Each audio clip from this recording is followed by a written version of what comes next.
हमारा third method इसलिए है कि हम हाफ लाइफ को स्टडी कर सकें. Now this word half life actually comes from physics और actually comes from the topic of radioactivity. ठीक है, रेडियो एक्टिविटी में हम डिस्कस कर चुके होते हैं कि half life amount of substance होता है जो जब हाफ टाइम टेकन होता है for amount of substance to be radioactively decomposed to half of its mass. ठीक है, वो जितना अमाउंट ऑफ टाइम होगा उसे हम हाफ लाइफ कहते हैं. हाफ लाइफ हमारे पास रिएक्शन कैनेटिक्स के केमिस्ट्री में भी एग्जिस्ट करता है और उसी तरह से हम इसे डिफाइन करेंगे. समवट सिमिलरली इवन इसको डिस्क्राइब करने का सिंबल टी हाफ सेम रहता है. टी हाफ ही फिजिक्स में रेडियो एक्टिविटी के लिए होता है, टी हाफ ही यहाँ पर रिएक्शन कैनेटिक्स में केमिस्ट्री में इसके लिए भी है. T half means half life. ये टाइम टेकन है कंसंट्रेशन ऑफ रिएक्टेंट का कि वो फॉल कर जाए half of its original value. पहले 1 थी तो 0.5 होने के लिए, पहले 2 थी तो 1 होने के लिए जो टाइम टेकन होगा, इसी तरह पहले वैल्यू 10 है तो 5 होने के लिए, तो ये हाफ लाइफ होगी. अच्छा, इसी तरह से हमें हाफ लाइफ को एक्सप्लेन करने की जरूरत नहीं है. आई होप आप समझते होंगे कि हाफ लाइफ एक प्रोसेस है जो हर स्टेप पर एक नई हाफ लाइफ वैल्यू दे सकता है. मसलन अगर कॉन्सेंट्रेशन 10 है तो 10 से 5 होने में फर्स्ट हाफ लाइफ होगी, 5 से 2.5 होने में सेकेंड हाफ लाइफ होगी, 2.5 से 1.25 होने में इस तरह से थर्ड हाफ लाइफ होगी, फिर 0.065 होने में, ठीक है, फोर्थ हाफ लाइफ होगी, and the process continues so on and so fourth. और हम हाफ लाइफ को उसी तरह टर्म करते रहते हैं, first half life, second half life, third half life and successive half life, any half life after that. So sometimes ज्यादा half life होती हैं, समटाइम्स कम होती हैं. जो भी क्वेश्चन की तरतीब हो आप ऐसे से कर सकते हैं. ठीक है, अब हमारे पास एक एग्जाम्पल हम उसके लिए लेते हैं. सही है, हम साइक्लोप्रोपेन और प्रोपीन की आइसोमराइजेशन की एग्जाम्पल कंसिडर कर रहे थे. हमने पहले भी इसे 2-3 मरतबा कंसिडर किया, हम उसे दोबारा कंसिडर कर रहे हैं. टाइम आपके पास है इन मिनट्स, ठीक है, और साइक्लोप्रोपेन कॉन्सेंट्रेशन इन मोल पर डेसिमीटर क्यूब दी हुई है वाई एक्सिस पर. आप देखेंगे आपके पास एक डिक्रीजिंग ट्रेंड है because of the reactant being consumed, और इसी से हाफ लाइफ निकाली जा सकती है. याद रखिए कि चूंकि हम रिएक्टेंट की बात कर रहे हैं कि जब वो अपनी कॉन्सेंट्रेशन के हाफ पहुंचे तो इसका मतलब है हम ग्राफ्स भी हमेशा रिएक्टेंट्स के लेंगे, हम यहाँ पे प्रोडक्ट ग्राफ्स नहीं ले सकते हैं. और से इस ग्राफ को देखें, कुछ पॉइंट्स ग्राफ पर की लाइन पर हैं, कुछ पॉइंट्स ग्राफ की लाइन से थोड़ा सा बाहर हैं, ऊपर या नीचे, ऐसा हो सकता है. It's very much possible. आपके एग्जाम में भी इससे क्वेश्चंस एग्जिस्ट करते हैं. इवन जीसीएसई लेवल पे भी आप अपने ऐसे ग्राफ्स बनाए हुए हैं जिसमें एक आधा फॉल्टी पॉइंट होता था जो लाइन से थोड़ा सा दूर होता था. ठीक है, जीसीएसई स्टूडेंट्स इससे फेमिलियर हैं, जीसीएसई स्टूडेंट्स भी इससे फेमिलियर है. ठीक है, अच्छा, अब इस ग्राफ को और से देखें. हमारे पास स्टार्ट होता है ये 4 मोल पर डेसिमीटर क्यूब से. 4 से जब 2 पे आता है तो 2 वाली लाइन आपने खुद एक्सट्रापोलेट किया, ये स्टार्टिंग है, इसका हाफ किया, फर्स्ट हाफ 2 पे आएगा, इसे खुद एक्सट्रापोलेट करें लाइन तक और इसे ड्रॉप कराएं एक्स एक्सिस पर ताकि आपको पता चले कितना टाइम रिक्वायर्ड हुआ था इसके लिए. 2 से 1 पर आएंगे तो सेकेंड हाफ लाइफ आ जाएगी, उसको एक्सट्रापोलेट करें, एक्स एक्सिस पे फॉल करवाएं, आपको पता चल जाएगा कितना टाइम टेकन है. इसी तरह फिर 0.5 के लिए, 0.25 के लिए, आप जितनी चाहें हाफ लाइफ यहाँ पर कैलकुलेट कर सकते हैं. ठीक है, एक चीज. दूसरा, जितनी चाहें समटाइम्स लिमिटाइज हो जाता है बिकॉज ऑफ ग्राफ. आप देखिए इस ग्राफ को 0.25 तक तो शायद ये ग्राफ ड्रॉन है तो आप कर सकते हैं, उसके बाद फिफ्थ हाफ लाइफ तक शायद ये ग्राफ ही ना ड्रॉन हो, तो आपके ग्राफ्स आपको लिमिटाइज करेंगे. आपके क्वेश्चंस में एक specific number of half life तक जितने निकल सकते हैं उतनी हाफ लाइफ तक करेंगे, जितनी क्वेश्चन की रिक्वायरमेंट है उसके हिसाब से चलें. I hope that is clear. Is it? जी सर. जी सर. Okay, good. तो इधर से आपने हाफ लाइफ कैलकुलेट कर ली. आप देखेंगे उसने first half life, second half life, third half life लिखी हुई है और सारी हाफ लाइफ में एक जैसा टाइम नहीं लग रहा. अब फिजिक्स में जो रेडियो एक्टिविटी के क्वेश्चंस थे उसमें हम बड़ा अच्छे तरीके से, या जो केमिस्ट्री में भी रेडियो एक्टिविटी वाला हाफ लाइफ पोर्शन गुजरा है उसमें हम डिफाइन कर चुके होते हैं बड़े अच्छे तरीके से कि भाई इतना टाइम लगता है एक हाफ लाइफ को और सारी हाफ लाइफ को उतना ही टाइम लगता था. यहाँ थोड़ा सा डिफरेंट है. यहाँ अगर आप देख रहे हैं तो फर्स्ट हाफ लाइफ, सेकंड और थर्ड का टाइम एक जैसा नहीं है. ऐसी सूरत में हमने क्या करना है, आगे आते हैं. आगे अगर आप देखें उसने टेबल डिजाइन किया हुआ है, हाफ लाइफ डिस्कस की हुई है और उन हाफ लाइफ की वैल्यूज बाकायदा जो कैलकुलेशन ऊपर लिखी हुई है वो कैलकुलेशन एक्चुअली इन आंसर से टेबल से बनी है. तो ग्राफ में लिखने से पहले एक टेबल फॉर्म कर लेना और टेबल की वैल्यूज को फिर ग्राफ में नोट करना, ये आपके स्टेप्स हैं. ऐसा एटीपी के क्वेश्चंस में भी आपको करना पड़ेगा. क्या ऐसा कर लेंगे? इसमें कुछ एक्सप्लेन करने की जरूरत नहीं।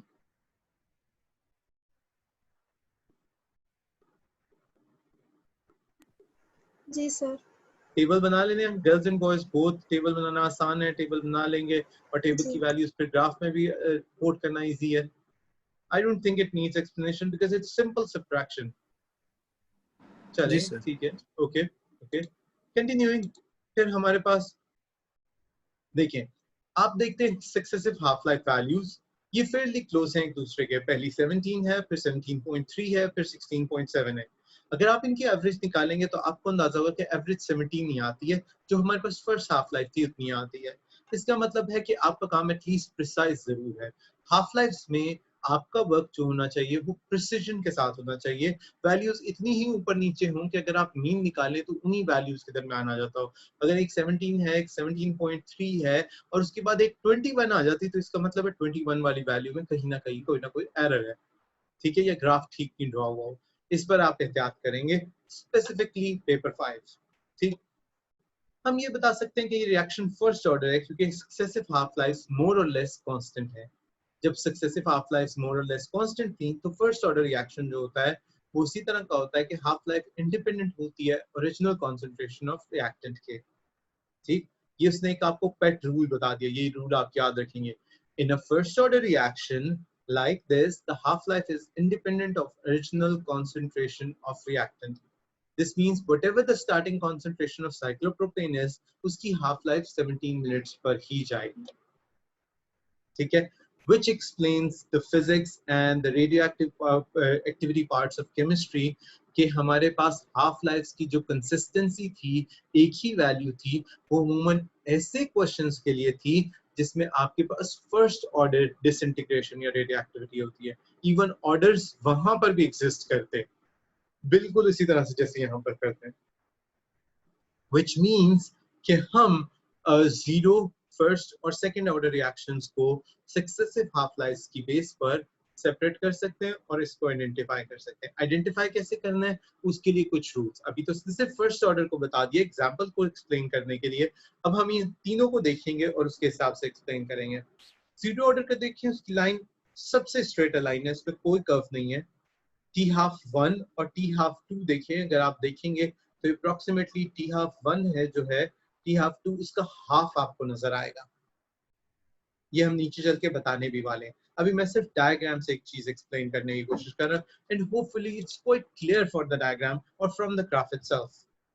फर्स्ट ऑर्डर को देखें, जितनी टी हाफ वन की वैल्यू है उतनी ही अप्रोक्सीमेटली टी हाफ टू की भी वैल्यू है।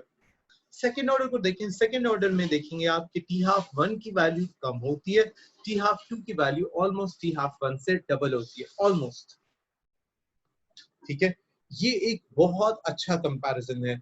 पिछले दोनों ग्राफ्स में जो हमारे पास सेकंड और फर्स्ट ऑर्डर था उनके दरमियान डिफरेंशिएट करने के इतने तरीके अच्छे आसान नहीं थे जितना अच्छा और आसान हमारे पास यहाँ पर हाफ लाइफ से है।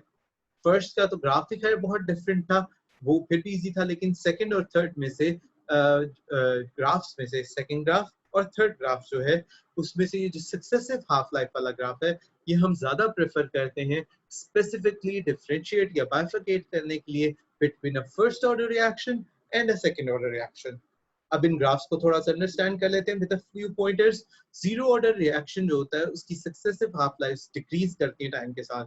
टी हाफ वन बड़ी होगी, टी हाफ टू उससे छोटी होगी, टी हाफ थ्री उससे छोटी होगी, टी हाफ फोर उससे छोटी होगी, ये डिक्रीजिंग ट्रेंड में जाएंगी। फर्स्ट ऑर्डर रिएक्शन के लिए हाफ लाइफ की वैल्यू मोर और लेस कांस्टेंट रहती है।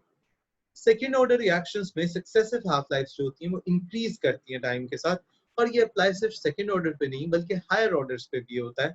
ठीक है, और किसी पर्टिकुलर रिएजेंट के लिए भी होता है, लेकिन हम इस चीज को यहाँ पे डिस्कस नहीं करेंगे। यहाँ पर बाउंड्री लाई करती है ए लेवल्स की, बस इतना ही डिफिकल्टी लेवल तक आपने इसे करना है। कितना करना है? सेकंड ऑर्डर के केस में आपके पास फर्स्ट हाफ लाइफ लेस होगी, सेकंड उससे ज्यादा होगी, थर्ड उससे ज्यादा, फोर्थ उससे ज्यादा, so on and so fourth. ये चीज क्लियर होती है? ये क्लियर होती है तो हाफ लाइफ वाले क्वेश्चन में आप बड़ी आसानी से जीरो, फर्स्ट और सेकंड ऑर्डर रिएक्शंस में डिफरेंशिएट कर सकते हैं। जी सर। Okay good. हमारे पास इससे रिलेटेड क्वेश्चंस भी होते हैं। इससे रिलेटेड क्वेश्चंस आपने जरूर प्रैक्टिस करने हैं, क्योंकि ऐसे क्वेश्चंस आए भी हुए हैं और वो स्लाइटली कंफ्यूज करने की भी कोशिश करते हैं। लेकिन अगर आपको हाफ लाइफ का डिफरेंस पता है कि जीरो ऑर्डर में हाफ लाइफ शॉर्टर होती जानी है, फर्स्ट ऑर्डर में मोर और लेस कांस्टेंट है और सेकंड ऑर्डर में इंक्रीज होता जाना है, तो इंशाल्लाह ये क्वेश्चंस आप इजीली कर जाएंगे। ठीक, ये एक छोटा सा पेट असूल अपने ज़हन में जरूर रखना है। अब है calculations involving the rate constant के। ऐसी कैलकुलेशंस जिसमें हम के को यूज करेंगे। सबसे पहले के को कैलकुलेट करना इनिशियल कॉन्सेंट्रेशन या इनिशियल रेट से। itself के को कैलकुलेट कैसे करना है, ठीक है। Let's take an example. In presence of hydrogen ions, hydrogen peroxide reacts with iodide ions to form hydrogen in water, ठीक है। तो हमारे पास कोई एसिड हो तो किसी भी तरह के आयोडाइड आयंस जो होते हैं वो हाइड्रोजन peroxide के साथ रिएक्शन करके, तो हाइड्रोजन peroxide जो है वो एक ऑक्सीडाइजिंग एजेंट है। और इसी तरह से हमारे पास जो आयोडाइड आयंस होते हैं वो रिड्यूसिंग एजेंट्स होते हैं। तो आपके पास एक रिडॉक्स रिएक्शन हो जाता है जिसमें वाटर और आयोडीन फॉर्म होते हैं, ठीक है। आयोडीन के आगे एक्वस इसलिए लिखा हुआ है क्योंकि सिस्टम में आयोडाइड आयंस प्रेजेंट हैं, ये बात ज़हन में रखिएगा, ठीक है। when pure iodine is insoluble in water or very less soluble in water, ठीक। रेट इक्वेशन इस रिएक्शन के लिए क्या होगी? रिएक्टेंट से रिएक्टेंट को कोट कर दें। याद रखिए हाइड्रोजन आयन इसमें कैटलिस्ट के तौर पर एक्ट करते हैं या रेट इक्वेशन में वो इंक्लूड नहीं किए जाते, सही। प्रोग्रेस रिएक्शन की फॉलो की जा सकती है by measuring initial rate of formation of iodine, ठीक है। इसके लिए हमारे पास एक टेबल है, प्रॉपर टेबल 22.5, जिसमें rate of reaction initial concentration of every reactant के हिसाब से कैलकुलेट हुए हैं, ठीक है। अच्छा, हाइड्रोजन आयन कैटलिस्ट है तो फिर इक्वेशन के अंदर क्यों लिखा हुआ है? कैटलिस्ट भी है और इक्वेशन के अंदर तो H पॉजिटिव आयंस नहीं है, ये देखिए नहीं है। तो ऊपर केमिकल H2O2 इक्वेशन, हाँ, plus 2 केमिकल इक्वेशन में सात भी शामिल होंगे, वरना आपके पास इसकी बैलेंसिंग नहीं होती। देखें गौर से, सही, ये एज अ रिएक्टेंट भी और कैटलिस्ट भी कैटलिस्ट एक्ट भी कर है। रहे होते हैं, ठीक है। और ये रिएक्टेंट भी है, जी बिल्कुल बिल्कुल सही। सही, ओके। सो टेबल 22.5 पर आते हैं। हमारे पास टेबल 22.5 पर एक्सपेरिमेंट किया हुआ है। H2O2 की इनिशियल कॉन्सेंट्रेशन, I नेगेटिव की इनिशियल कॉन्सेंट्रेशन, H पॉजिटिव की इनिशियल कॉन्सेंट्रेशन के डिफरेंट सेटअप्स में हमारे पास इनिशियल रेट क्या बनता है वो कैलकुलेट किया हुआ है। अगर ये 0.02, 0.0101 हो तो 0.03, 0.0101 हो तो 0.005, 0.0202 हो तो उसने तीनों तरह के इनिशियल रेट्स हमारे पास बताए हुए हैं। अब अगर ये चीजें आपके पास पता हो, लिस्टेड हो, तो प्रोसीजर के को कैलकुलेट करने का क्या होगा? एक्सपेरिमेंट 1 के लिए देखते हैं, थोड़ा सा पीछे आते हैं। एक्सपेरिमेंट 1 में देखते हैं H2O2 0.02 है कॉन्सेंट्रेशन में, जबकि I नेगेटिव और H पॉजिटिव दोनों 0.01 है। इनिशियल रेट की वैल्यू 3.5 × 10⁻⁶ है। आप रेट ऑफ फ्रिक्शन की इक्वेशन जो आपके सामने दी हुई है रीअरेंज करें, के को एक तरफ लें, रेट की वैल्यू भी है, H2O2 और I नेगेटिव की वैल्यूज भी हैं, वैल्यूज पुट करें, के का आंसर निकाल लें, ठीक है। याद रखें कि हमने concentration of hydrogen ion ignore कर दिया है क्योंकि वो रेट इक्वेशन में अपेयर नहीं होते, वो रेट इक्वेशन का पार्ट नहीं है। और याद रखिएगा रेट इक्वेशन का पार्ट जो होता है ये कि हाइड्रोजन आयन इसमें शामिल होने चाहिए या नहीं होने चाहिए, ये हम एक्सपेरिमेंटल तरीके से निकालते थे। उस दिन बाकी स्टूडेंट्स नहीं थे तो उस दिन ये चीज डिस्कस हुई थी। मैं थोड़ा सा पीछे जाकर से रिवाइज करना चाहूंगा ताकि कोई मसला ना हो जो स्टूडेंट्स नहीं थे। याद रखिए हमें इसके लिए सीरीज ऑफ एक्सपेरिमेंट्स करना होते हैं। सीरीज ऑफ एक्सपेरिमेंट्स ये होते हैं कि मसलन अगर आप यहाँ पर पहले रिएक्शन को कंसिडर करते हैं, एक सेकंड, पहले को नहीं, सॉरी, थर्ड रिएक्शन को कंसिडर करते हैं। हाइड्रोजन और NO रिएक्ट कर रहे हैं, इससे वाटर और N2 फॉर्म हो रहा है। रेट की इक्वेशन है H2 और NO ट्वाइस। ये डिफरेंट है वो जो स्टाइकोमेट्रिक वैल्यूज हैं। ये डिफरेंस कैसे पता चला? इसके लिए हमने दो स्टेप्स में रिएक्शन किए। पहला, हम कॉन्सेंट्रेशन ऑफ H2 फाइंड करेंगे जो कैसे अफेक्ट करती है रेट को। ये कैसे करेंगे? हम वेरी करेंगे H2 कॉन्सेंट्रेशन जबकि NO की कॉन्सेंट्रेशन सेम रखेंगे और डिफरेंट रेट्स फाइंड आउट करेंगे।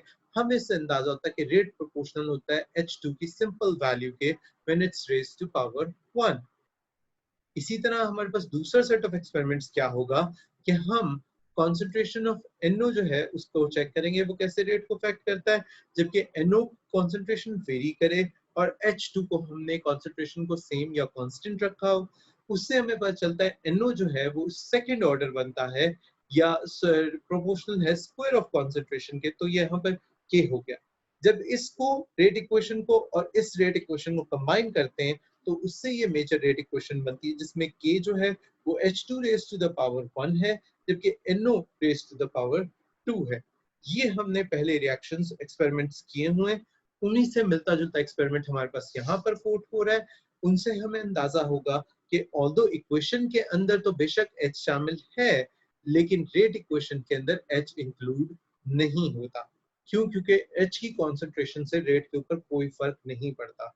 जब तक ये एक्सपेरिमेंट हम इस तरह नहीं करेंगे कि H2O2 को और I को कांस्टेंट रखें और H की वैल्यू चेंज करें, अगर तो उससे रेट चेंज होगा तो H इफेक्ट करता है और वो रेट इक्वेशन में लिखा जाएगा। और अगर उससे रेट चेंज नहीं होता, जो कि एक्चुअली नहीं होता, H पॉजिटिव पे कोई भी कॉन्सेंट्रेशन क्यों ना हो, रेट चेंज नहीं होता, इसका मतलब है रेट ऑफ रिएक्शन के इक्वेशन में वो नहीं लिखा जाएगा।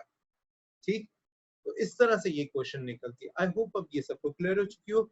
इस इक्वेशन को रीअरेंज करें सेकंड स्टेप में, रेट और H2I2 की वैल्यू I नेगेटिव की वैल्यूज पुट करें, आपके पास आंसर आ जाएगा। H पॉजिटिव क्यों नहीं कंसीडर हुआ उसे मैं डिटेल में एक्सप्लेन कर चुका हूँ।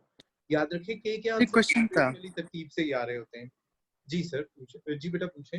सर। वो सर अगर 3 रिएक्टेंट हैं सर, उसके अंदर H पॉजिटिव की अगर वो क्वांटिटी बहुत ही कम है तो सर फिर इफेक्ट तो पड़ना चाहिए रिएक्शन क्वांटिटी को, कम हो क्योंकि या सर ज्यादा कम। हो तो अफेक्ट नहीं करेगा।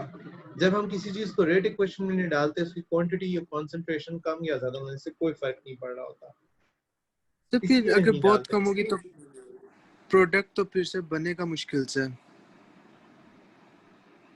देखिए देखिए, एक बात ध्यान से समझे अली, यहाँ पर एक छोटा सा आइडिया करने की जरूरत है। जो रेट ऑफ रिएक्शन है वो अमाउंट ऑफ प्रोडक्ट की डिस्कशन नहीं करता कि वो ज्यादा बन रहा है या कम बन रहा है। वो जितने भी ड्यूरेशन में बन रहा है, हम रिएक्शन की सिर्फ स्पीड की बात कर रहे हैं। हम ये बात नहीं कर रहे कि जो प्रोडक्ट बना वो 10 ग्राम बना या 10 केजी बना। तो अगर आप 10 ग्राम्स और 10 केजी के दरमियान में फंसे हुए और उसकी वजह से H पॉजिटिव की अमाउंट थोड़ी या ज्यादा होने पे इफेक्ट करें, तो याद रखिए हम रेट के हिसाब से बात करें। हम ये बात करें कि जैसे रिएक्शन की स्पीड कितनी थी, चाहे वो रिएक्शन सिर्फ आधे मिनट में होकर क्यों ना खत्म हो गया हो, उसकी स्पीड कितनी थी। ठीक है ना? रेस चाहे ग्राउंड में 4 जी सर। राउंड्स की लगाई जाए, चाहे 1 राउंड की लगाई जाए, चाहे 100 मीटर की लगाई जाए, हम विनर की ही तरतीब देखते हैं और विनर वही होता है जो स्पीड के हिसाब से तेज होता है। चाहे वो 4 राउंड्स में तेज रह के जीता हो, चाहे वो सिर्फ 100 मीटर में तेज रह के जीता हो, राइट? तो here what we are discussing, what we are focusing on is not the amount of product, it's the rate of reaction. हाँ, इंडस्ट्री में बिल्कुल बेशक मैंने आपको इंडस्ट्रियल केमिस्ट्री पढ़ाते हुए GCSE में और AS में इस चीज पे जोर दिया है कि इंडस्ट्री में अमाउंट ऑफ प्रोडक्ट बहुत मैटर करती है, क्योंकि उसी से हमारी सेल्स और मार्केटिंग जुड़ी होती है। लेकिन यहाँ पर फिल वक्त हम स्पीड ऑफ रिएक्शन के हिसाब से बात करें, ना कि अमाउंट ऑफ प्रोडक्ट फॉर्म। ये चीज क्लियर होगी? जी सर। हाँ, आपकी बात के जवाब के तौर पे, हाँ H पॉजिटिव की अमाउंट बहुत थोड़ी होगी तो प्रोडक्ट भी बहुत थोड़ा सा बनेगा। दैट इज करेक्ट, इसमें कोई गलती नहीं। Clear? Ji sir. Okay, good. Any other questions before I calculate K from half-life? No sir. ये क्वेश्चंस जो होते हैं एग्जांपल नंबर 1 में जो हमारे पास हैं, K को कैलकुलेट करना इनिशियल कंसंट्रेशन या रेट ऑफ रिएक्शन से बहुत आसान है और पेपर 4 और 5 के अंदर बराबर यूज हुआ हुआ है। पेपर 4 में भी इसकी काफी क्वेश्चंस मिल जाएंगे, पेपर 5 में भी इसके काफी क्वेश्चंस मिलेंगे, दोनों के लिए जरूरी है बेटा। फिर calculating K from half life, ये भी इक्वली इंपॉर्टेंट है और पेपर 4 और 5 दोनों में आया हुआ है। For first order reaction half life relate होती है रेट कांस्टेंट से, एक स्पेसिफिक एक्सप्रेशन से। ये एक्सप्रेशन बेटा आप याद कर लेंगे। ये एक्सप्रेशंस कैसे डिराइव होते हैं ये ए लेवल में नहीं एक्सप्लेन किया जाता, ये एक्चुअली हायर लेवल की बात है। 5-5 पेजेस की डेरिवेशंस हैं ये कोई एक आधे पेज की नहीं होती। शॉर्टर फॉर्म्स आपको नेट पे मिलेंगी लेकिन उसमें भी बहुत सारे स्टेप्स स्किप किए होते हैं। ठीक है, तो डेरिवेशंस एग्जिस्ट नहीं करती। हाँ, ये आपको याद जरूर रख लेना है कि टी हाफ जो होता है फर्स्ट ऑर्डर के लिए, याद रखिएगा ये जो एक्सप्रेशन है ये फर्स्ट ऑर्डर के लिए, ये सेकेंड या जीरो ऑर्डर पे अप्लाई नहीं होता, उनके एक्सप्रेशन सेपरेट होते हैं। तो टी हाफ 0.693 ओवर के आता है, जबकि टी हाफ हाफ लाइफ है जो कि मेजर होती है सेकंड्स में, कि हम जानते हैं कि यहाँ पर कांस्टेंट है जिसकी हमने कैलकुलेशन करनी है। तो बड़ा आसान होता है कि अगर आपको पता हो किसी ऑर्डर ऑफ रिएक्शन के बारे में कि वो फर्स्ट ऑर्डर है, तो के को आप 0.693 डिवाइडेड बाय हाफ लाइफ उससे करके आंसर निकाल लें। ये क्वेश्चंस बड़े इजी होते हैं, लेकिन इन क्वेश्चंस के लिए कुछ बेसिक assumptions, कुछ बेसिक रिक्वायरमेंट्स हैं। और सबसे पहला प्रीरेक्विजिट जो है वो ये है कि रिएक्शन फर्स्ट ऑर्डर हो तो ही आप फर्स्ट ऑर्डर कर लगाएंगे। अगर आपके जहन में ये है कि सेकंड ऑर्डर की क्वेश्चन क्या होती है, थर्ड ऑर्डर की क्या होती है, तो 0.693 की बजाय सेकंड ऑर्डर में यूजली हमारे पास 1.5 का फिगर यूज होता है और टी हाफ को मूवमेंट स्क्वायर के हिसाब से लिया जाता है। ठीक है, जीरो ऑर्डर के लिए क्वेश्चन सिंपली के की तरतीब से आ जाती है, उसमें कोई फैक्टर्स इन्वॉल्व नहीं होते। ठीक, बहरहाल हम आगे जैसे जैसे चलेंगे, जो जो आपकी बुक में शामिल है हम वो पढ़ते जाएंगे। फिलहाल आप सिर्फ फर्स्ट ऑर्डर के लिए t half is equal to 0.693 over k, या आप याद रखेंगे क्वेश्चन में। ठीक है, यहाँ से के की वैल्यू निकालनी है। फर्स्ट ऑर्डर के लिए साइक्लोप्रोपेन और प्रोपीन वाला रिएक्शन हम दोबारा ले रहे हैं। हाफ लाइफ उसकी 17 मिनट्स है। आपको पता है कि हाफ लाइफ को स्टैंडर्ड यूनिट सेकंड्स में लेना है, वो उसने क्लैरिफाई कर दिया था एक्सप्रेशन लिखते ही। लिहाजा सेकंड्स में कन्वर्ट करें, आंसर निकाल लें, आपके पास के की वैल्यू आ जाएगी। ठीक है, इसी तरह से जो वैल्यूज हैं वो बहुत क्लोज हैं जो हमने टेबल 22.2 में कोट किया था। हम थोड़ा सा वापस जाते हैं। टेबल 22.2 में जो हमारे पास वैल्यूज कोट हुई हुई हैं, एक सेकंड, इस टेबल 22.2 ये हमारे पास है साइक्लोप्रोपेन के हिसाब से रेट की क्वेश्चन। जो यहाँ पर हमारे पास वैल्यू आ रही है रेट के लिए, ठीक है, उससे मिलती जुलती वैल्यू हमने वहीं पर भी निकाली हुई है। दोबारा वापस जाते हैं ताकि आपको ये मिलते जुलते होने वाली बात क्लियर हो सके। एक्सक्यूज मी सर, 6.79, वहां पे 6.67 है। जी बेटा। सर ये जो हाफ लाइफ है हम हमेशा इसको सेकंड्स में ही रखते हैं, मतलब 60 से मल्टीप्लाई करेंगे ना? हाँ मतलब बेटा, जब स्टैंडर्ड यूनिट्स हमेशा सेकंड्स होंगे, यू आर राइट। ये जहां पर तो के हम की कैलकुलेशन हो रही है हाफ लाइफ से, यहाँ पर जी, तो यानी कि जब तक ये क्वेश्चन मेंशन ना करें हम हमेशा इसको सेकंड्स में कन्वर्ट जरूर करेंगे। जी बिल्कुल बिल्कुल। इन क्वेश्चंस के लिए एक दो पॉइंट्स ऐसे हैं इस चैप्टर में जहां पर हाफ लाइफ को अगर मिनट्स में भी रख लिया जाए तो कोई मजाका नहीं, लेकिन अगर आप इसे कोई और चीज कैलकुलेट करने जा रहे हैं, खासतौर पे कांस्टेंट्स और इस तरह से रेट कांस्टेंट या रेट कांस्टेंट से आगे आपने कुछ और कैलकुलेट करना है, तो बेटा इसे सेकंड्स में कंसीडर करें, स्टैंडर्ड यूनिट्स में कन्वर्ट कर लें।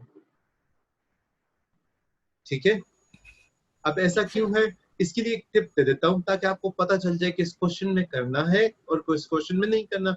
ऑफ कोर्स हो सकता है मेरी बात आपके लिए थोड़ी सी कंफ्यूजिंग हो। इस क्वेश्चन को गौर से देखें, हमने निकालना है के अपने स्टैंडर्ड यूनिट्स होते हैं डेसीमीटर, मोल और सेकंड में।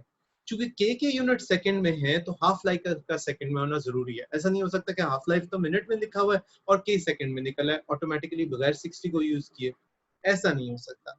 तो आप कोई भी ऐसी चीज कैलकुलेट करने जा रहे हैं जिसके अपने स्टैंडर्ड यूनिट सेकंड्स में है, तो उसके लिए आप हाफ लाइफ को मिनट्स में नहीं रख सकते, सेकंड में कन्वर्ट करना है। सो देयर एंड देन आपको वहीं पर क्वेश्चन में पता चल जाएगा कि आप क्या कैलकुलेट करने जा रहे हैं, और अगर उसकी रिक्वायरमेंट सेकंड यूनिट सेकंड्स के स्टैंडर्ड यूनिट है, कन्वर्ट करें, जरूर करें कन्वर्जन। क्लियर होगी ये बात। इस तरह आपको सिर्फ इस चैप्टर में नहीं, A2 के किसी भी क्वेश्चन के किसी भी चैप्टर से रिलेटेड जहां पर भी यूनिट्स की कन्वर्जन है, वहां पर आइडिया हो जाए कन्वर्ट करने की जरूरत है या नहीं है। लेकिन इसमें स्टैंडर्ड का सिनेरियो इस्तेमाल नहीं है, जो कि हमने पिछले इलेक्ट्रोकेमिकल वाले चैप्टर में पढ़ा था कि जब हम ई स्टैंडर्ड कैलकुलेट करेंगे तो हर चीज स्टैंडर्ड यूनिट्स में ऑटोमेटिकली जाएगी। अगर आपको याद हो तो ई स्टैंडर्ड में हम प्रेशर को स्टैंडर्ड वैल्यू पे लेते थे, टेम्परेचर को सेंटीग्रेड 25 डिग्री सेंटीग्रेड होके लिया जा सकता है, लेकिन हम 298 केल्विन ही कंसीडर किया करते थे। ठीक है ना, स्टैंडर्ड यूनिट्स। ये बात क्लियर होती है? जी जी गुड सर। गुड। सो आगे चलते हैं। रेट कांस्टेंट जीरो और सेकंड ऑर्डर रिएक्शन के लिए भी हाफ लाइफ से कैलकुलेट किए जा सकते हैं, लेकिन कैलकुलेशन ज्यादा कॉम्प्लेक्स हो जाती हैं। लिहाजा आपको इस बात से ये अंदाजा लगा लेना चाहिए कि ये आपको सिर्फ इसी एक्सप्रेशन के दरमियान रखेंगे, और जब भी इस एक्सप्रेशन का इस्तेमाल करना है तो आपका जो ऑर्डर ऑफ द रिएक्शन होगा वो फर्स्ट ही होगा। जीरो और सेकंड को दोनों को बुक जो है वो डिफिकल्ट कह रही है और उसकी एक्सप्रेशंस भी नहीं बता रही, तो आपने उसी तरतीब से बुक करने भी नहीं होंगे। ये चीज क्लियर होती है? इसका मतलब है सिर्फ फर्स्ट ऑर्डर रिएक्शन या क्वेश्चन आएंगे आपको। ओके, अगर ये क्लैरिफाई होता है, थोड़ा सा आगे आते हैं। ऑर्डर ऑफ रिएक्शन डिड्यूस करना रॉ डेटा से। समटाइम्स आपके पास रॉ डेटा होता है और रॉ डेटा से आपने काम करना होता है, रॉ डेटा में कॉन्सेंट्रेशन होना या कॉन्सेंट्रेशन का टाइम्स के हिसाब से चेंज होना, इस तरह की चीजें हो सकती हैं। ठीक है, कुछ मेथड्स हमने पेज 330 पे, मैं थोड़ा सा वापस जाता हूँ, हमने बताए भी हुए थे। ठीक है, एक सेकेंड, ये थोड़ा सा पेज नंबर गलत हो गया। ऑर्डर ऑफ रिएक्शन के लिए ग्राफ, रिएक्शन रेट का कॉन्सेंट्रेशन ऑफ रिएक्टेंट के साथ, ये वाला ग्राफ जो हम कल कर चुके हुए हैं, या ये वाला ग्राफ जो हमने कल किया था। ठीक है, इसमें टाइम अगेंस्ट कॉन्सेंट्रेशन है, या ये सक्सेसिव हाफ लाइफ का तरीका जो हमने आज किया है। ये तीनों तरीके शामिल हैं रॉ डेटा से ऑर्डर ऑफ रिएक्शन रिड्यूस करने के लिए। लेकिन डेटा को किस तरह से इस्तेमाल करना है, आपका कोर्स ऑफ रिएक्शन क्या हो सकता है उसके लिए, जिसके लिए आप डेटा यूज करने जा रहे हैं, ठीक, उसको भी स्टडी कर लें। इस मेथड में हम कैरी आउट करेंगे एक या एक से ज्यादा एक्सपेरिमेंट, जिसमें हमें नॉन इनिशियल कॉन्सेंट्रेशन रिएक्टेंट की पता होगी। फॉलो करेंगे कोर्स ऑफ रिएक्शन जब तक कि वो कंप्लीट ना हो जाए या नियरली कंप्लीट ना हो जाए। स्टेप्स जो डाटा को एनालाइज करने के लिए जरूरी है, वो स्टेप्स ये हैं। एक ग्राफ प्लॉट करें जो कि शो करे कॉन्सेंट्रेशन पर्टिकुलर रिएक्टेंट की या प्रोडक्ट की, जो कि टाइम के साथ चेंज होती है। रिएक्टेंट की कर सकें, अच्छी बात है, नहीं होता तो प्रोडक्ट की जरूर करें। स्टेप 2, टेंजेंट ले वेरियस पॉइंट्स पे कर्व के, ताकि आप कॉरेस्पॉन्ड कर सकें पर्टिकुलर कॉन्सेंट्रेशन ऑफ रिएक्टेंट्स के लिए कि उसके हिसाब से हमारे पास वैल्यूज क्या आती हैं। याद रखिए, इसी तरीके से हम कॉन्सेंट्रेशन और टाइम से रेट ऑफ रिएक्शन भी फाइंड आउट कर सकते हैं। उसी को करने जा रहे हैं आगे। स्लोप ग्रेडियंट लें एक कॉन्सेंट्रेशन पे जो आपने सिलेक्ट किया है, रेट ऑफ रिएक्शन कैलकुलेट करें स्लोप ऑफ ग्राफ के हिसाब से। ये आप डिफरेंट टेंजेंट्स पर भी कर सकते हैं या आप ओवरऑल भी कर सकते हैं और एक स्पेसिफिक टेंजेंट के साथ भी कर सकते हैं। ग्राफ प्लॉट करें रेट ऑफ रिएक्शन और कॉन्सेंट्रेशन के अगेंस्ट, जो कि हमारा सबसे पहला ग्राफ था। ठीक है, मैं दोबारा वापस जाता हूँ। ये ग्राफ हमने सबसे पहला था, कल पढ़ा था, और ये इस तरह ग्राफ है। ये ग्राफ हमारे बाकी दोनों ग्राफ्स की निस्बत बहुत हेल्पफुल था, और इसमें जीरो ऑर्डर, फर्स्ट ऑर्डर या सेकंड ऑर्डर को आपस में डिफरेंशिएट करना बहुत आसान था। सिंपल के हिसाब से आया तो जीरो ऑर्डर, आर पे डिपेंड ही नहीं करता। आर पे स्ट्रेट डिपेंड करता है, डायरेक्टली प्रोपोर्शनल है तो फर्स्ट ऑर्डर, और अगर आर स्क्वायर के डायरेक्टली प्रोपोर्शनल हो जाता था तो सेकंड ऑर्डर। ये चीजें मैं कल एक्सप्लेन कर चुका हूँ। ठीक, तो उसी हिसाब से आते हैं, हमारे पास एक वर्कड एग्जांपल है, उसको करते हैं। मेथनॉल रिएक्ट करता है हाइड्रोक्लोरिक एसिड के साथ 25 डिग्री सेंटीग्रेड पे। प्रोडक्ट्स जो होते हैं वो क्लोरोमीथेन और वाटर हैं। ठीक है, इक्विमोलर अमाउंट्स लिए हैं मेथनॉल की भी और हाइड्रोक्लोरिक एसिड की भी, मिक्स किया गया 25 डिग्री सेंटीग्रेड पे। प्रोग्रेस ऑफ रिएक्शन हमने फॉलो किया किस तरह से, हम स्मॉल सैंपल रिएक्शन मिक्सचर कर लेते थे टाइम टू टाइम, और फिर उसे टाइट्रेट करते थे standard solution of sodium hydroxide के साथ। चूंकि सिस्टम के रिएक्टेंट्स में HCl प्रेजेंट है, तो वो ऑफ कोर्स टाइट्रेशन में हमारे पास कोई ना कोई वैल्यू देता हुआ कितना रिएक्टेंट कंज्यूम हो गया है और कितना बच गया है। नीचे इसने एक टेबल बना के वो दिया हुआ है। सही, हमारे पास HCl कितने टाइम पर कितनी कॉन्सेंट्रेशन HCl की आती है टाइट्रेशन से, वो पता चल गई। और उसी तरह से चूंकि हमने और से देखिए क्वेश्चन में इक्विमोलर अमाउंट्स कहे थे, तो ऑफ कोर्स उतनी ही कॉन्सेंट्रेशन हमारे पास मेथनॉल की भी हर पार्ट में होगी। तो जो ये वाला पूरा कॉलम है वो ही ये वाला पूरा कॉलम है, कोई फर्क नहीं पड़ा। टाइम मिनट्स में दिया हुआ है और बहुत ज्यादा टाइम तक हमने इसे कैलकुलेट किया है। ठीक, इस टेबल के हिसाब से अब हम काम करने जा रहे हैं। सबसे पहले हम कॉन्सेंट्रेशन का ग्राफ ड्रॉ कर लेंगे। टाइम को मिनट्स में रखा एक्स एक्सिस पे, कॉन्सेंट्रेशन को रखा मोल पर डेसीमीटर क्यूब के हिसाब से वाई एक्सिस पे, और हमने स्लोप कर्व बना ली और कर्व के हिसाब से एक टेंजेंट ड्रॉ किया और टेंजेंट की स्लोप फाइंड आउट कर ली। ये आपका फर्स्ट स्टेप होगा। पेपर 5 के लिए ये पूरी वर्कड एग्जांपल बहुत इंपॉर्टेंट है। जो पेपर 5 का बड़ा क्वेश्चन होता है वो ये वाला क्वेश्चन हो सकता है। इसको अच्छी तरह से समझ लें, किसी पॉइंट पे भी कुछ भी ना समझ आए वहीं पर रोक के स्टेप्स कंफर्म कर लें। हमने काफी सारे स्टेप्स करने, कोई एक आधा स्टेप नहीं करना, तो हर स्टेप को इंटरलिंक करना प्रीवियस स्टेप से बहुत इंपॉर्टेंट है। स्टेप नंबर 1 समझ में आता है, ये वो बेसिक ग्राफ्स हैं जो आपने GCSE में भी ड्रॉ किए हुए हैं। टेंजेंट ड्रॉ करना या उसका स्लोप निकालना मुश्किल नहीं होना चाहिए। ठीक है जी सर। हाँ, टेंजेंट की जो y की वैल्यू थी वो ऊपर लिखती क्वेश्चन में। टेंजेंट में हमारे पास जो नीचे x की वैल्यू मैक्सिमम आती थी वो नीचे लिखती। हम जानते हैं कि हमें स्टैंडर्ड यूनिट सेकंड्स में से कन्वर्ट करना है, लिहाजा नीचे हमने 60 से भी मल्टीप्लाई किया और हमारे पास रिएक्शन रेट इस प्रोसेस के लिए आ गया मोल पर डेसीमीटर क्यूब पर सेकंड के हिसाब से। नंबर 2, ड्रॉ करें टेंजेंट्स कर्व पे वेरियस प्लेस पे, रेंज निकालें कॉन्सेंट्रेशंस की और टेंजेंट जो ड्रॉन किया हुआ है उसे कॉरेस्पॉन्ड करें HCl के लिए 1.04 मोल पर डेसीमीटर क्यूब के लिए। ठीक है, ये चीज क्लियर होती है। डिफरेंट टेंजेंट्स ड्रॉ करने आते हैं, आप हर स्पॉट के साथ एक टेंजेंट एक टेंजेंट एक टेंजेंट इस तरह से कर सकते हैं।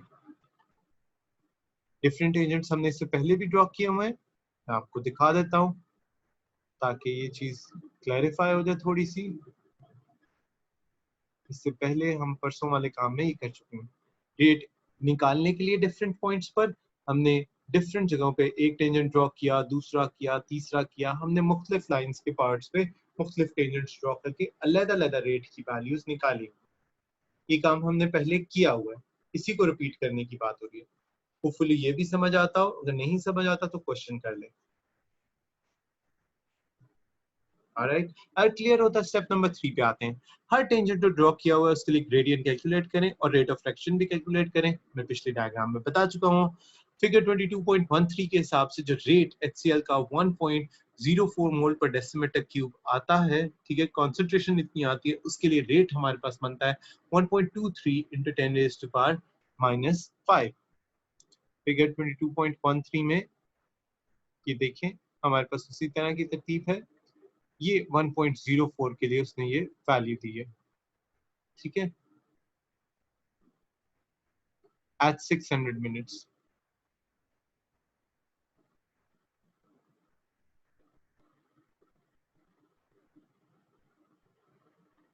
और ये भी हमने निकाल लिया। उसके बाद कॉरेस्पॉन्डिंग रेट्स 1.84 की कंसंट्रेशन पर हमारे पास रेट ग्राफ से क्या आता है, ठीक है, वो हमने कोट कर दिया। उसने यहाँ पर मिनट का और पर सेकंड का दोनों के रेट्स कोट किए हुए हैं। अगर आप सिर्फ और सिर्फ पर सेकंड में करना चाहें, पर मिनट में ना भी करना चाहें तो भी ठीक है, इसमें कोई मजायका नहीं। ठीक है, ये हमारे पास स्टेप नंबर 3 के बाद एक टेबल बन जाएगा। स्टेप नंबर 4 में प्लॉट करें rate of reaction against concentration. ये प्लॉट मैंने अभी अभी आपको एक ग्राफ के लिए दिखाया था। फिगर 22.14, हम दोबारा बेशक वापस चले जाते हैं। 22.14 आपको एक उसी तरह का ग्राफ दे रही है।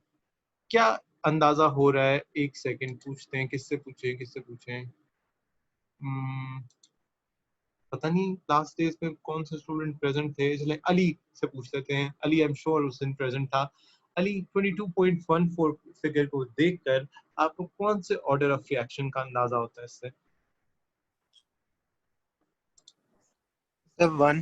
ऑर्डर 1 नहीं था, या फर्स्ट कहते हैं या सेकंड कहते हैं या 0 कहते हैं, 1 नहीं कहते हैं, बताया भी था कन्वेंशन। First order. अच्छा, हाँ जी Rahman, do you think he is correct? Sir second order है। And same question from Ayesha and Alwan. अपना अपना ओपिनियन बताएं, कौन कहता है कि अली करेक्ट है, कौन कहता है नहीं है? रोमा तो कहती नहीं है। हाँ सेकंड ऑर्डर सर। मैंने अभी अभी ग्राफ दिखाया था आपको। स्क्वायर गुड, का ग्राफ था ना सर? हाँ बिल्कुल। देखें, अगर स्ट्रेट इंक्रीजिंग ट्रेंड है तो फर्स्ट ऑर्डर है, और अगर एक पैराबोलिक इंक्रीजिंग ट्रेंड है तो सेकंड ऑर्डर है। अगर लाइन ही स्ट्रेट आ जाती है, इंक्रीजिंग या डिक्रीजिंग ट्रेंड है ही नहीं, तो वो जीरो ऑर्डर है। याद है ना, कॉन्सेंट्रेशन को एक्स एक्सिस पे रखा, रिएक्शन रेट को वाई एक्सिस पे रखा, हमारे पास तीनों ऑर्डर्स के लिए सेपरेट तरह के ग्राफ है। अब जैसा इसने ग्राफ दिया है उसके लिए हमें सेकंड ऑर्डर पता चल जाना बहुत ईजी है, और यही हमारा बेसिक स्टेप है कि हमें ये पता चल जाए कि सेकंड ऑर्डर क्या होगा। उसने वो ग्राफ के नीचे कोट भी किया हुआ है, reaction likely to be second order. ठीक है, लेकिन बहरहाल आगे चलते हैं। फिगर 22.14 आपको शो करती है कि अपवर्ड कर्व है, ये सेकंड ऑर्डर बताती है, लेकिन सेकंड ऑर्डर किस रिस्पेक्ट में है ये कैसे पता चलेगा? तो अब हम क्या करेंगे कि जो रेट इक्वेशन हमारे पास है उसके हिसाब से चेक करेंगे कि आपके पास ये क्या हो सकता है। ठीक है, थोड़ा सा पीछे जाते हैं। दो रिएक्टेंट्स हैं CH3OH और HCl।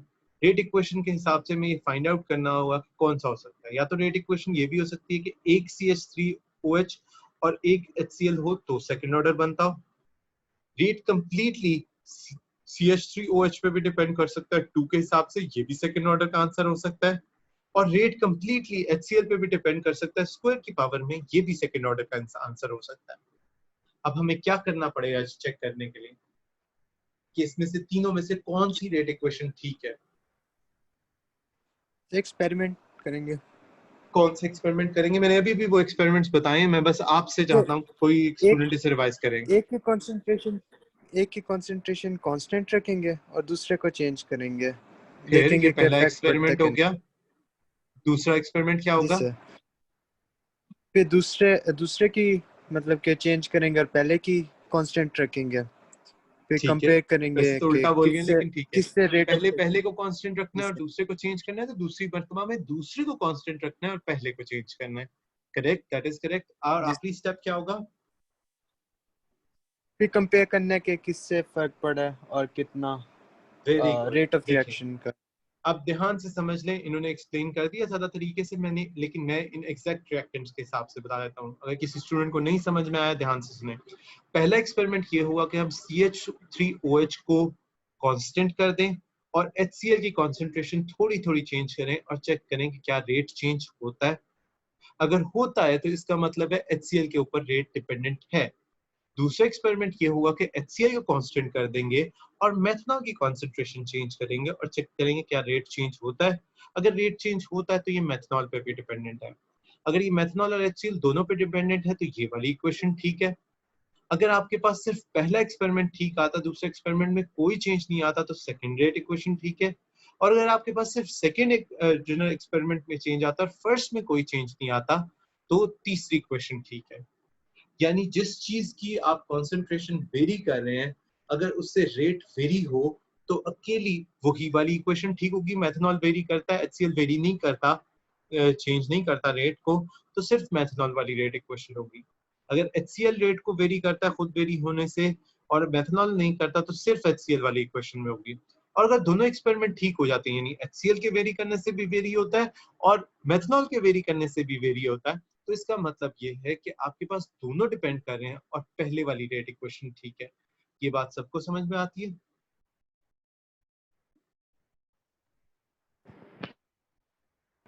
जी सर। गर्ल्स बॉयज बाकियों को भी क्लियर हो गया?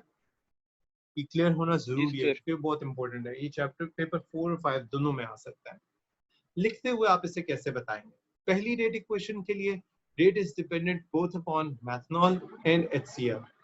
इस तरह से कि मैथनॉल भी फर्स्ट ऑर्डर रेट वेरी करता है और HCl भी फर्स्ट ऑर्डर रेट वेरी करता है। कंबाइन करके हमारे पास ओवरऑल रेट सेकंड ऑर्डर बनता है।